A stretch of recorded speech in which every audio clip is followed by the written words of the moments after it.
अखंड ज्योत देवते तुझ्या निरांजनातली अपार भाव भक्तीने तुझीच मूर्त पूजिली त्रिशूल खड्ग घेऊनी विनाशण्या असुर ये बनून रौद्रकामिनी प्रकाशण्या तिमिर ये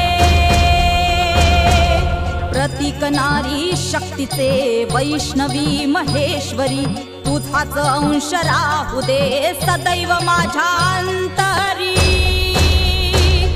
आई अंबे